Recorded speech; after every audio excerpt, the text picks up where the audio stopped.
mitingin bizim için açımızdan yani böyle çok can alıcı bir şey diyeyim buna. Bir final olacak bu miting. Eğer hepimiz oradan bulunursak, tepkimizi gösterirsek, hem önderliğin fiziki özgürlüğü olur hem de bu aynı zamanda Kürtlerin fiziki özgürlüğü sayılır. Önderliğin fiziki özgürlüğü Kürtlerin de özgürlüğüdür. Bu böyle değerlendirmek gerekir ve halkımız bu şeyle yani bu bilinçle o alanı doldurulmalıdır. Kısaca ben yani MİT'e katılımın önemi bizler için yani 40 yıllık verilen bir mücadeleden sonra böyle bir MİT'e böyle önderliğe sahipleme bence yani bizim için olmazsa olmazdır. Yani halkımız eğer bu MİT'e 4 Ocak'ta bu MİT'e katılmak istiyorsa bu temelde katılması gerekiyor bence. Bu anlayışla bu şeyle katılması gerekiyor. Verilen 40 yılın emeğine sahipleme MİT'i diyelim buna. Ben kısaca bunları böyle değerlendirmek istiyorum. Ben Kulp halkına şunu söylemek istiyorum. Yıllarca çektikleri acı belki Diyarbakır ilçelerinden biri. Acıdan sonra Sayın Abdullah Öcalan'ın bu başlattığı bu süreci sahiplemek için ve o acıların üzerine özgürlükle kapatması için ve yapması için bence o günü Kulp halkı 7'den 70'e Diyarbakır'da olmalı ve önderliği sahiplenmeli bence. Ben Kulp halkına çağrım budur. Yani eğer tekrar acılar yaşanmıyorsa, eğer tekrar o karanlık günleri görmek istemiyorsak bugüne sahiplenmeliyiz ve o tarzda ve bu bilinçle MİT'e gitmeliyiz. Bunu sokak nabzı tutsan da öyledir. Kırmızı çizgileridir önderlik. Yani önderliğin fiziği özgürlüğü. Şunu belirtmek gerek. Mesela bu süreçte Kulp halkı ve genel olarak Kürtler süreçten yani ben birey olarak da yani sürece bir şeyim vardır, bir kaygım vardır. Çünkü tek taraflı yürütülüyor süreç. Bunu Sayın Abdullah Öcalan omuzlamış ve hareketle birlikte götürüyor.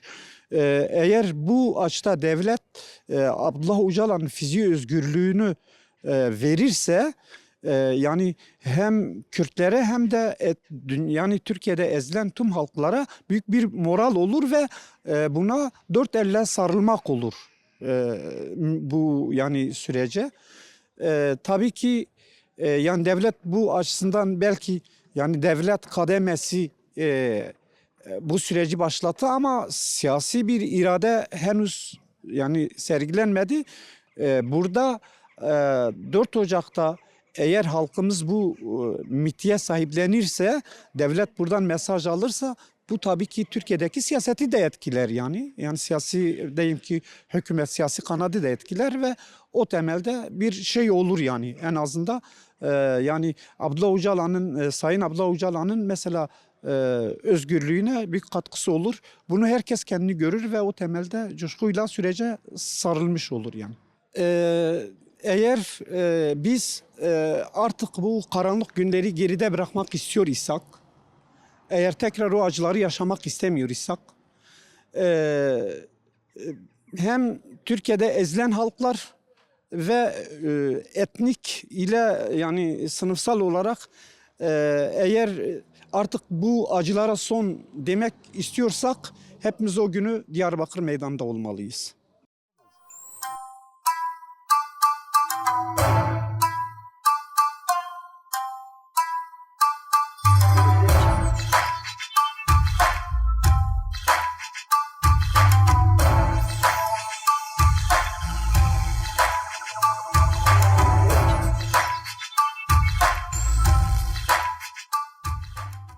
Öcalan'ın dünyaya bir mesajı var. Barış ve demokratik toplum barış mesajını verdi.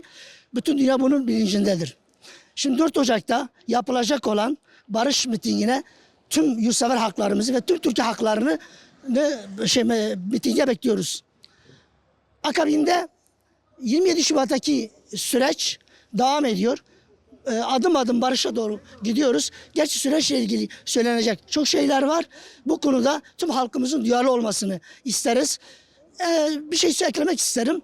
Geçen hafta Leyla Zana'ya yapılan saldırıyı gerçekten Türk kamuoyuna yakınıyorum. Bu süreçte özellikle barış sürecinde bu tür faşizan ve olayları provokatif etme çabaları sonuç vermeyecektir. Bu anlamda biz halk olarak, aydın insan olarak, Pasur halkı olarak, Ahmet halkı olarak gerçekten de sürece odaklanmışız. Süreç iyi işleniyor, süreç iyi gidiyor ve süreçten de umutluyuz. Türkiye'nin bu süreçle ilgili atacağı adımlara bağlı. Türkiye'nin bu saatten sonra yasal ve anayasal düzenlemeler yapması gerekir. Faşist yaklaşımla bir yere gidemezsiniz. Orta Doğu'da Kürtler artık final oynuyor. Orta Doğu'da yeni coğrafyalar şekilleniyor. Yeni bir coğrafya şekilleniyor. Orta Doğu'da Kürtler artık bir dinamodur, bir güçtür. Kimse Orta Doğu'da Kürtlere hasaba katmadan hiçbir güç adım atamaz ve ilerleyemez. Bu anlamda tüm Türkiye halkına ve tüm dünyaya duyurulur. Barışa duyarlı olalım. Gerçekten de bu barışa ses verelim. Gelin 4 Ocak'ta Ahmet Meydanı'nda tüm dünyaya sesimizi duyuralım. Öcalan'ın özgürlüğü tüm halkın özgürlüğüdür. Öcalan bir önderdir. Orta Doğu'nun bir lideridir. Tüm halkların lideridir. Sadece Kürtlerin değil, tüm inançların lideridir. Öcalan bir ekoldur, bir markadır ve gerçekten bütün halklar bunu kabul ediyor. Öcalan'ın özgürlüğü Kürt halkın özgürlüğüdür. Yani biz Öcalan ile Kürt halkını ayrı bir şeyde tutamayız. Liderlik bunu gösteriyor. Biz de ona bağlıyız. Onun söylemlerine bağlıyız. Şu barış mesajını da, verdiği mesajını, barış çabalarını da hiçbir zaman göz ardı edemeyiz. Biz bu konuda gerçekten de duyarlıyız. Yine burada Pasur Meydanı'nda Pasur'un tüm halklarına, bütün Pasurlara çağrım şudur. Gelin 4 Ocak'ta Diyarbakır'da 4 Ocak'ta yapılan mitinge hepimiz katılalım ve gerçekten Öcalan'ın özgürlüğünü ve Kürt halkının özgürlüğünü bir adım daha ileri götürelim. Aynı zamanda da yine ben şunu söyleyeyim. Tüm Türkiye halklarına, ezilen Türkiye halklarına, Alevilere, Kürtlere, Araplara, farklı etnik gruplarına, farklı inanç gruplarına da sesleniyorum. Gelin Ahmet'e gerçekten bu sesi dünyaya duyuralım. Gelin mitinge katılalım. Bu konuda herkesin çağrısını, herkesin katılımını bekliyoruz.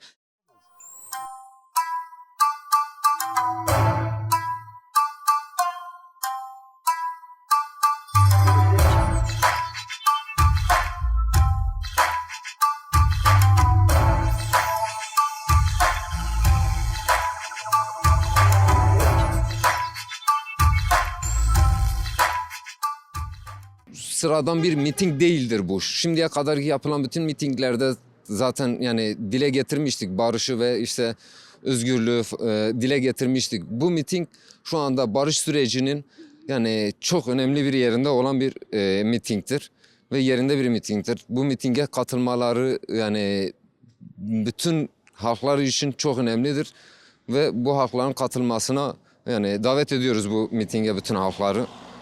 Yani Kulp olsun, Lice olsun, Silvan olsun, Diyarbakır olsun, çevre iller olsun, nerede olursa olsun bu mitinge davet ediyoruz herkesi. Sadece bu bizim Kürt halkı için ya da Türk halkı için bir barış değildir. Bu bütün halkların bir barışıdır. Yani bunun için önderlik zaten daha önce de dile getirmiştir. Yani ben sadece Kürt halkı için değil, bütün ezilen halkların yani hakkını savunuyorum. Bu yüzden bütün halkların katılması çok önemlidir yani bu mitinge. Bunun için de yani önderlik yani gerçekten de çok yani yeri önemli olan bir şeydir yani burada. Yani önderliğin serbest kalmasını biz temenni ediyoruz. İnşallah yani serbest kalır ve bu süreçte devam eder bu şekilde. Bu sürecin başrolü önderliktir. Eğer önderlik serbest kalmazsa zaten barış sürecinin hiçbir anlamı kalmaz burada. Yani önderlik bizim için yani Kürt halkı olsun, Türk halkı olsun herhangi yani hiç fark etmiyor. Önderlik bu sürecin başrolüdür. Onun için özgür kalması çok önemlidir. Sadece önderlik değil, onun dışında diğer tutsakların da bırakılmasını temennimizdir. Ve bu mitinge bütün Kulp halkının katılmasını istiyoruz. Bu katılımla Yani eminiz ki şu andaki barış sürecinde büyük bir katkımız olacaktır. Bu katkı yani bütün Kulp halkını bu katkıya davet ediyoruz. Miting için gerçekten heyecanlıyız. Önderimizin her söylediği şeyden sonra onun olabileceği mitinglerde varız ve var olacağız. Evet, biraz eksikliğimiz var. Bu bizden kaynaklı. Kendimizi ideoloji olarak da eksik görüyoruz. İleride daha iyi, sağlam bir yerlere geleceğimizi düşünüyorum. Önder'in adını söylediğiniz için çok mutluyum. Gerçekten bırakın Kulp'a gelmesini, sadece özgür kalmasını istiyoruz. Yani özgür kalması, onun sesini bile TV'lerde görmemiz bizim tüylerimizi ürpetiyor.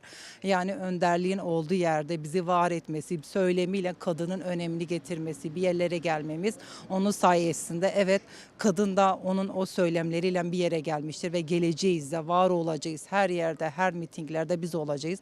Kadının gerçekten Jinjiyan Azade'den ibaret olmadığını, yaşamın ta kendisinin olduğunu biz ezelden beri biliyoruz. Bunu nenelerimizden, annelerimizden, kendimizden ve onlardan alıp ileriye devam edeceğiz. Duygusal anlamda çok heyecanlıyız. Onun o konuşması, TV'ye verilmesi bile bizi gururlandırıyor. Yani onun kendimizi bildik bileli ailemizin içinde onu gördük, onu duyduk. Onun işte kitaplarını, onun sözleriyle hep büyüdük. Evet, eksikliğimiz var ama bundan sonra olmaz. Anlatırken bile tüylerim ürperiyor. Evet, eksikliğimiz var. Çok Türkçeyi de ifade edemiyorum.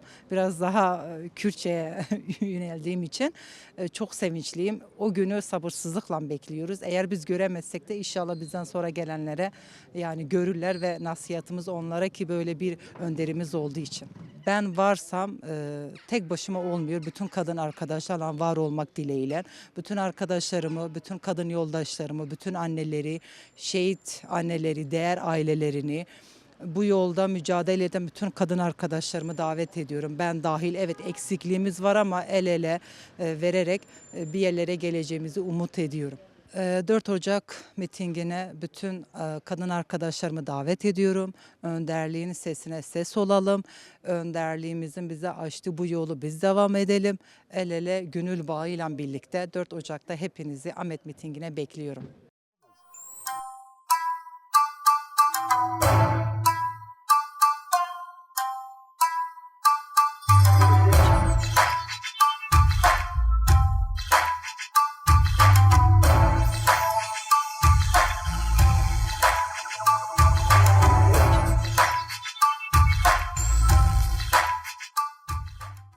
Vallahi iyi önem arz eder de ama gelseler çağrımızdır. Bütün halka mitinge davet ediyoruz herkesi. Huzur, barış sağlaması için bütün esnaf arkadaşlarımı davet ediyorum mitinge. 4 Ocak istasyon meydanına davet ediyorum arkadaşlarımı. Ben de kapatacağım zaten bizim vazgeçilmez şeyimizdir. Herkesi davet ediyoruz. Herkes kapatsın. Özgürlük için, huzur için, barış için, demokrasi için herkes alana gelsin. Davet ediyoruz. Bütün Kürtlerin kırmızı çizgisidir. Bütün gençliğin, Kürtlerin kırmızı çizgisidir. Özgürlüğü hepimizin özgürlüğüdür. Toplumundur. Barış, huzur için özgürlük şart Öcalan. Son olarak herkesin 4 Ocak'ta istasyon meydanına katılımını istiyoruz. Gelmesini istiyoruz. Bütün esnaf arkadaşlarımız, halklar, genç, 7'den 70'e herkesi oraya davet ediyoruz. Bu mitingle ilgili bütün Ahmet halkı Diyarbakır'a davet ediyoruz. Ve bu miting bizim onurumuzdur. Gerçek Önder Apo'nun bize verdiği yol, gösterdiği bu barış çabaları, barış süreci, aynısı Kürt halkı olarak biz katılıyoruz. Ve her zaman da biz barışa yanayız, barış istiyoruz. Öncelikle cezaevlerinin barış için cezaevlerinin kapıları açılması gerekir. Selahattin Demirtaş ve diğer tutsak arkadaşlarımızın özgür olmalarını istiyoruz. Sayın Öcalan'ın özgürlüğü bütün Türkiye halkları için önemlidir. Bütün Türkiye halkları için ezilen ne bileyim yani bütün Türkiye halkları için önemlidir. Ve aynı da bu verdiği öneme de hepimiz de Sayın Öcalan'a saygı duyuyoruz. Güzel bir şey, güzel bir adım atmıştır. Bu adımı da karşılıklı olarak Türkiye Büyük Millet Meclisi'nin adım atması gerekir ve bu sürece herkes destek vermeleri gerekir. Aynen Sayın Öcalan'ın özgürlüğüdür ve bütün tutsakların özgürlüğüdür. Bütün ezilen hakların özgürlüğüdür. Bütün Pastur halkı bu mitinge özgürlük ve barış için katılmalıdır. Ve herkesi, bütün Pastur halkı Ahmet'e davet ediyoruz. 4 Ocak'ta hepimiz orada olacağız. Sayın Öcalan'ın özgürlüğü, hepimiz orada olacağız.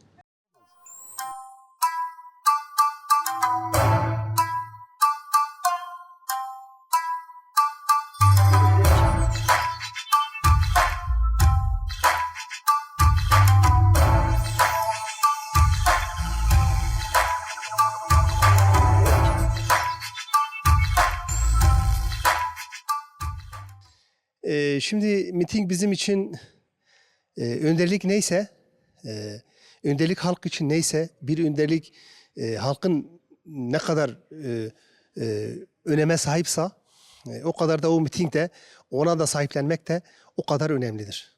Yani halkımızı bu konuda bütün var gücüyle, bütün beyniyle, yüreğiyle, çabasıyla buna katılmasını istiyoruz ve davet ediyoruz. Önderliğin özgürlüğü için bir halkın kaderini belirleyen ve kaderini örgütleyen ve bütün beynini, ideolojisini, bütün yaşamını örgütleyen bir önderliğe sahip çıkmak bizim için onur meselesi olması gerekir. Halkı için onur meselesi olması gerekir. Ve bunun Kürt halkı için de böyle bir önderliğin bir şans olduğunu ve bu şansı özellikle bu şansa sahip çıkmamız gerekiyor. Yani önderliğin özgürlüğü bir halkın özgürlüğüdür. Bir halkın yaşam özgürlüğüdür. Bir halkın geleceğin özgürlüğüdür. Buna sahiplenmemizin çok öneme sahip olduğunu söylemek istiyorum. Yani bunu dile getirmek isterim ki dünyada 8 milyon nüfusa sahip bir dünyada bu 8 milyon nüfusun içerisinde, nüfusun içerisinde 100 bilim adamının seçilmesi ve bu 100 bilim adamın içerisinde bizim önderliğimizin de ismi geçmesi ve ona sahip olması Kürt halkı bir şanstır.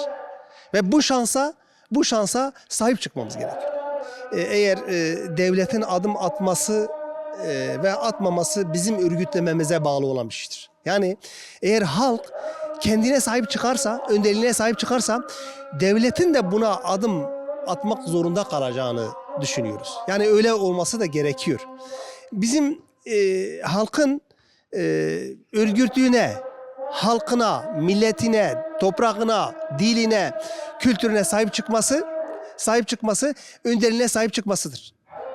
Önderliğe sahip çıkması da bu bütün saydıklarımın sahip çıkmasıdır. Miting yani şöyle mitingin oluşması ve özgürlüğe haykırması bizim halkın bunu dile getirmesi bu dünya genelinde, Avrupa genelinde halkımıza bir güven verilmesi çok önemlidir.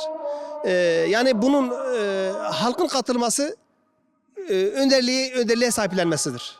Eğer gerçekten kendi onuruna, yani kültürüne, diline sahip çıkan her insan, ben Kürdüm diyen her insan, eğer önderlik olarak görüyorsa, kendi bir Kürt bireyi olarak görüyorsa, o gün o toplumda yer alması gerekir. Ve yani zorunlu olarak olması gerekir. Kendine sahip çıkıyor. Eğer bir insan kendine sahip çıkıyorsa, o mitingde yer alması gerekiyor. Yani o mitingde yer alması, kendine sahip çıkması, önderliğine sahip çıkması, diline, kültürüne, bütün varoluşlarına sahip çıkmasıdır. 4 Ocak'ta özgürlük mitingine, önderliğimizin özgürlüğü için bütün halkımızı 4 Ocak'ta istasyon meydanına davet ediyoruz.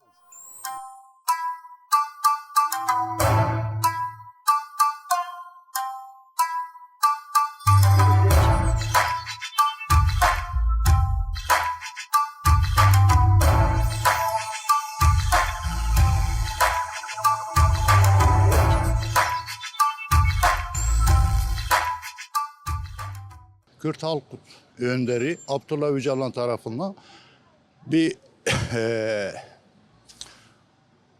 ateşkes önerisiyle tamamen silahların bırakılması için bir talepte bulundu. Ve o talebi yerine getirdi. Silahlar bırakıldı. Bırakıldıktan sonra tabii ki Sayın Abdullah Öcalan'ın önemi şurada. Yani Kürt halkı tarafından kabul edilen liderlik, öncü lider. Bunun için Kürt halkı nezdinde önemli bir şahsiyet. Ve Kürt halkı dediklerini de yerine getiriyor, yapıyor. Şimdi gelelim 4 Ocak'ta yapılacak mitinge. Tabii ki şimdi bir Kürt halk lideri barış sürecinin gelişmesi için, Türkiye'nin demokratikleşmesi için çok önemli adımları atıyor. Ve bunun da hem Kürt halkı hem Türk halkı tarafından %80'i benimseniyor. Barışın olması, kardeşliğin yaşanması, birlikte yaşamın kurulması, bunlar için önderlik, Kürt halkı önderi bunun için çok önemli yerde duruyor. Ve barış sürecine çok büyük katkısı oluyor. Ve barışa yönelik her türlü gelişmeleri ele alıyor. Bir daha artık silahların susması gerekiyor. Bunun için önderlik hem Kürt halkı için hem Türkiye halkları için gerçekten önemli bir şahsiyet. Herkesin buna katılması gerekiyor ve değer vermesi gerekiyor. Türkiye çok çekti, çok acılar çekti. Yıllarca 50 yıla yakın bir süreç yaşadı. Bundan sonra o geriye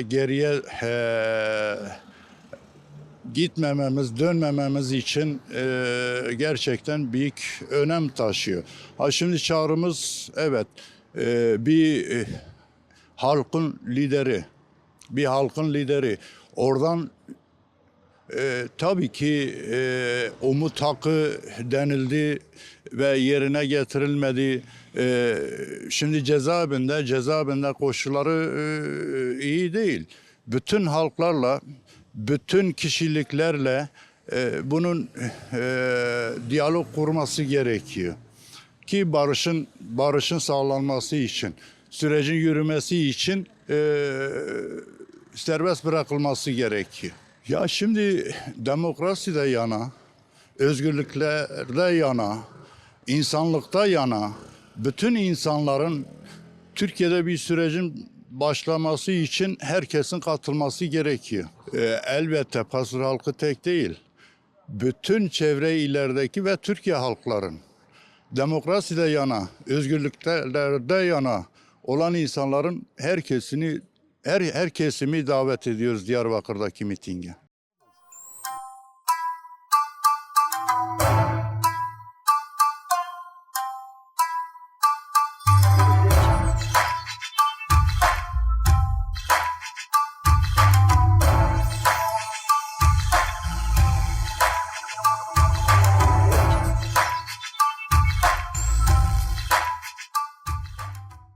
Aslında Ahmet Eki hani 4 Ocak'taki miting gerçekten de hani bizim için çok önemlidir. Özellikle hani önderliğin hani fiziki özgürlüğü için gerçekten de hani bizim için çok önemlidir.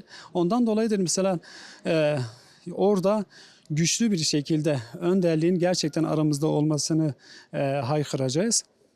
Ve bundan dolayı da gerçekten hani fiziki özgürlüğü bütün halkın özgürlüğüdür. Hani o şiarıyla bütün hem Pasur hem Ahmet halkını hem çevre halkımızı hani 4 Ocak'taki mitinge davet ediyoruz. Biz de orada olacağız ve orada bütün isteklerimizi dile getireceğiz ve hem önderliğin hem de halkımızın özgürlüğünü orada o alanda haykıracağız yani. Önderliğin gerçekten hani fikirleri ve fiziki özgürlüğü gerçekten hani bizim için hani paha biçilemez. Yani bundan dolayıdır yani önderliğin özellikle özgürlüğü.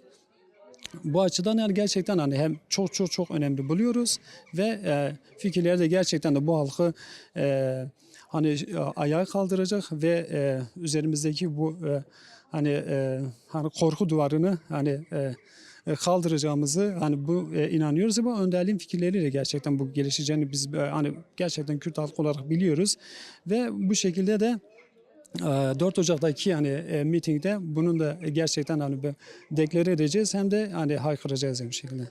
Ya aslında gerçekten hani hem önderlikten hem de özgürlük hareketlerinden gerçekten büyük adımlar yani atıldı. Yani ortada bir süreç var. Ama işte her iki tarafın da bu süreci gerçekten de hani bağlılık yani göstermesi gerekiyor. Halkı da bu şekilde bilinçlendirmesi gerekiyor. Mesela hiçbir şekilde ortada bir süreç varsa gerçekten de bağlı olmak gerekiyor. Ve bunu korkmadan deklare edilmesi gerekiyor ve sahip çıkılması gerekiyor. Ya bundan dolayı da devlette de gerçekten büyük bir çağrımız var. Samimi olsunlar. Bu halka karşı gerçekten samimi olsunlar. Çünkü hem önderlikte hem de özgürlük hareketi gerçekten de bu konuda yani atılacak en büyük adımları attılar yani. Hani şu an baktığınızda kalan herhangi bir adım yok. Çünkü gerçekten samimi adımlar atıldı. Bundan dolayı da devletten de evet bir beklenti demeyelim de çağrımızdır yani. Bu konuda da gerçekten de sürece bağlı olsunlar ve hem bu halkın geleceğini gerçekten de esas alsınlar. Bu sürece de kendilerini en azından hani o gizli de olsa en azından bu halka yani artık şeffaf olsunlar diye çağrımızdır. Ahmet'teki mitingde hem Pasur halkı gerçekten de hani kitlesel bir şekilde orada halkımızın bütün taleplerini dile getirin ve önderliği orada fiziki özgürlüğünü haykıralım diyorum ve teşekkürlerimi sunuyorum. Süreç şöyledir böyledir hep oyalamadır yani. Şu an süreçle ilgili biz hiçbir adım görmüyoruz. Yani özellikle cezaevindekilerin bir an önce tahliyesini istiyoruz. Ondan sonra hasta tutsakların bir an önce bırakılmasını istiyoruz. Bu miting bütün Kürt halkı için önemli bir şeydir bu. Biz isteriz bütün halk bu mitinge olalım. Önderliğin özgürlüğü için miting bizim için büyük bir heyecan olacak. Bütün gençleri, bütün kadın arkadaşları, bütün halkı bekliyoruz. Özellikle Pasur halkını bekliyoruz. İlk önce onun özgürlüğü sonra bizim özgürlüğümüzdür. Önderliğin ne kadar özgürlüğü çabuk olursa kadın da o kadar çabuk özgür olur diye düşünüyorum. O yüzden herkesi bekliyorum miting alanına. Pasur halkına, gençliğine, bütün Kürdistan'ı istiyoruz yani gelsin mitinge. Bu miting çok önemlidir yani. Bütün Kürdistan orada olması gerekiyor bence. Tek Pasur değil yani. Bütün Kürdistan orada olması. Özellikle başta gençler ve kadınlar. Önderliğin sesine ses olalım. Ne kadar önderliğin özgürlüğü ise bizim de özgürlüğümüz o kadar da. Herkesi miting alanına bekliyorum.